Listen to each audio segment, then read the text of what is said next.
Welcome to Massive Beers. My name is Matt. We do the beer stuff here. Um, yeah, a little bit of beer mail unboxing, courtesy, as you can see, Firestone Walker. Yeah, Firestone Walker has been a regular beer mailer for the past few months. We still have quite a few fun little things. So I'm kind of curious to see what's in these. Not one, but two. There's actually two boxes here. The one's behind that. You can't see it. So yeah, we're gonna do a live unboxing. But as we normally do, we'll yammer for a hot minute. Let everybody kind of pool in real quick.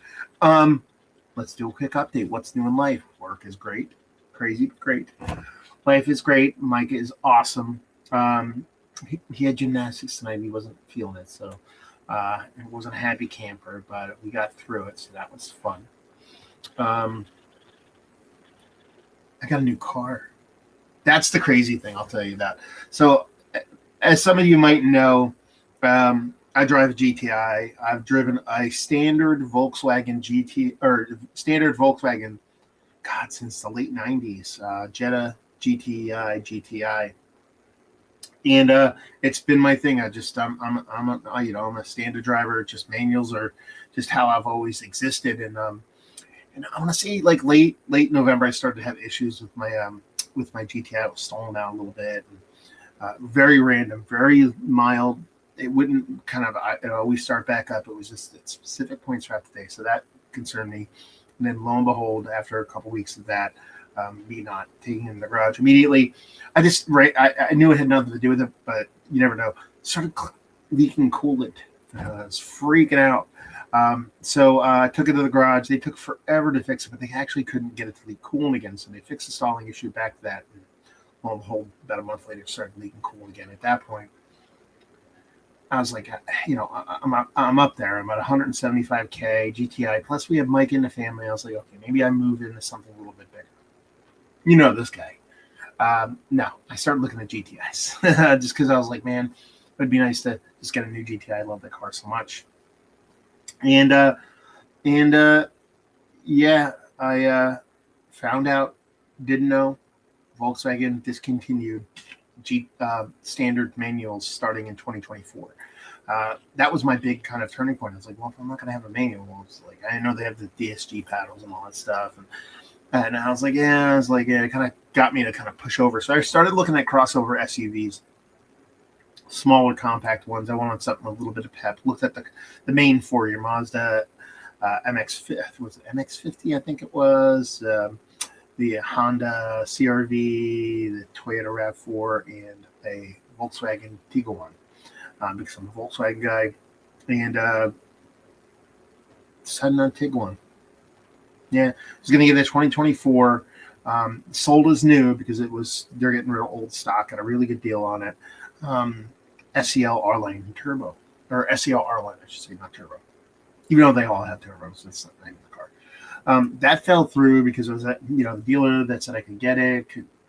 Another dealer had it and they ended up not wanting to sell it. So I talked myself into a 2026 Tiguan SEL Turbo. R-Line Turbo, so the top of the line, nice little bump in each horsepower based off the other models the previous year and even the non-turbo R-Line. So I've been driving for a little less than a week now, and I kind of dig it.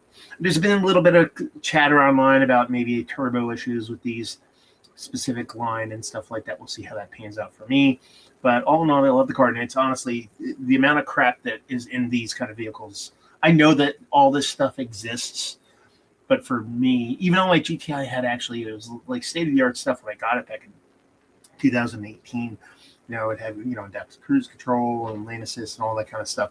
This is just next level shit. You know what I mean? Just the luxury inside the goddamn thing, massaging seats and heated, ventilated seats, heating steering wheels, all kinds of crazy. It's like a rave inside. There's all kinds of ambient lighting. The car is quite peppy. Like I said, it's about 70 horsepower above the regular, all the other Tiguan's I've made, so it has a bit of zip to it. All-wheel drive, which is actually a big thing for me. Once I decided to go in a crossover SUV, the one that the weather here can be crazy. We got 17 inches the week prior, and just it's been a pleasure. It's been an absolute pleasure. So that thorn in my side is gone. New thorn is card payments, so that kind of sucks. But I got a bit for my trade-in for my GTI and put a decent amount down, so I'm not hurting in any sense of the word. But yeah, it's been a fun little ride. So there you go. A little quick 5-minute intro of me talking about getting a new car. Super excited. The only other thing I'd talk about, this thing right here, is going creepily well. We're Carabao Cup win. We're going to Wembley for the Carabao Cup, so that's one trophy maybe. Premier League's looking great. Every time we kind of drop points or whatever, it seems like Man City and Aston Villa, and to a lesser extent Liverpool, they all drop points. So you got a nice lead going in the Premier League now.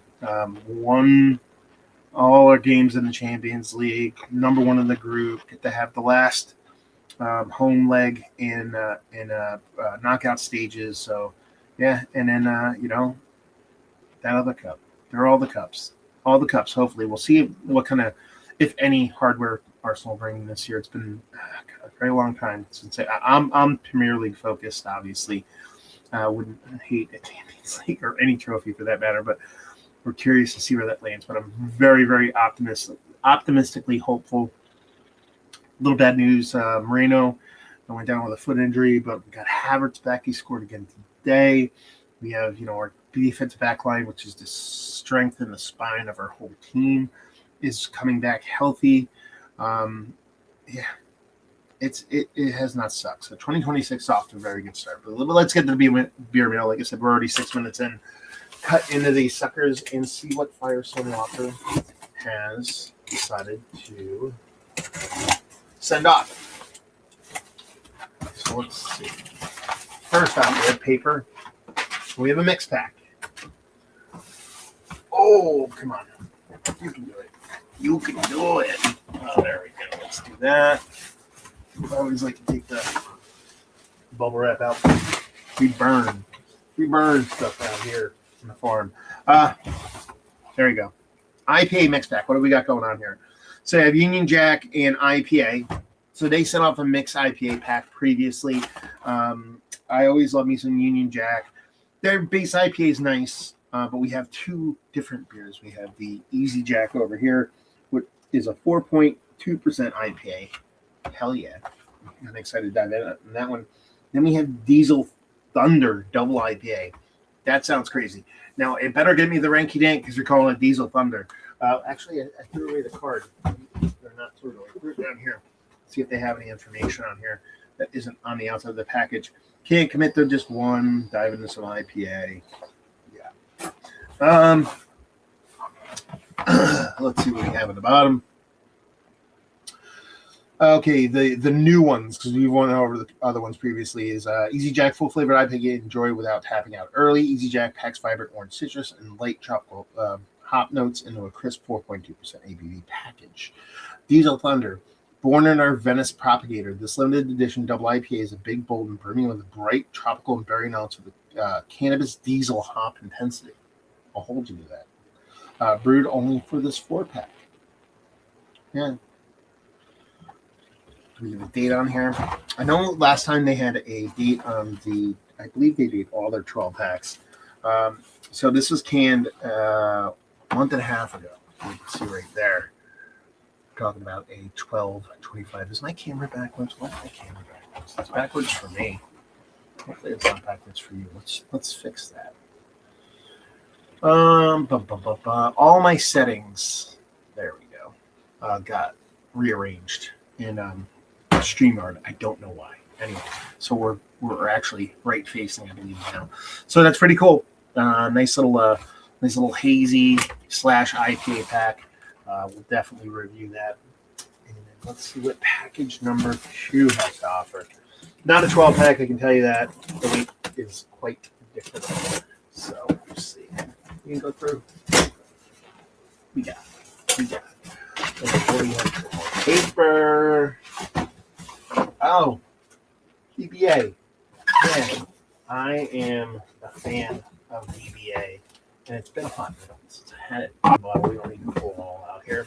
And then we'll go through the rigmarole. 30 years of DBA, it says on here. Cheers to 30 years. 30 years ago, Firestone Walker. Actually, I forgot to move my mic, too. So I Probably sound like poopy. This is what happens when you don't do beer reviews in a long time.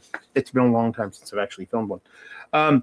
30 years ago, Firestone Walker was built in simple belief. Before the awards, before innovation, before IPAs, there was DBA, double barrel ale. Our very first beer, partially fermented in oak using traditional union system, and still the heartbeat of Firestone Walker. Nice. So like I said, on the bottle, we have a double barrel ale. What's the ABV on DBA? This is bottled about the same time as this, so in middle of December. Oh, it's only 5% alcohol by volume. For some reason, I thought this beer actually was higher in ABV than it actually is, so that's kind of nice. So yeah, we got a nice sweet mixer. There we go. Nice sweet mixer. 6er DBA. That does not suck. Yeah, I believe that's all I got for y'all. Car talk, Arsenal talk, Firestone Walker talk. Walker talk. Sounds funny to say it like that. Anyway, so there you go. Hopefully you guys enjoyed this unboxing. Hopefully you guys are having a great new year. Yeah, I got some fun beers teed up, some older stuff. I ran into another little vintage little drop. So I have some older stuff, some Euro stuff, some local stuff, some just fantastically classic stuff. All that fun stuff in the books, in the chute. Not in the can yet, but we'll get it there. So hopefully you guys enjoyed this unboxing. Thank you very much again, First Firestone Walker, for sending it off. Hopefully you guys enjoyed me reviewing these suckers. Hopefully see you next time. Cheers, y'all.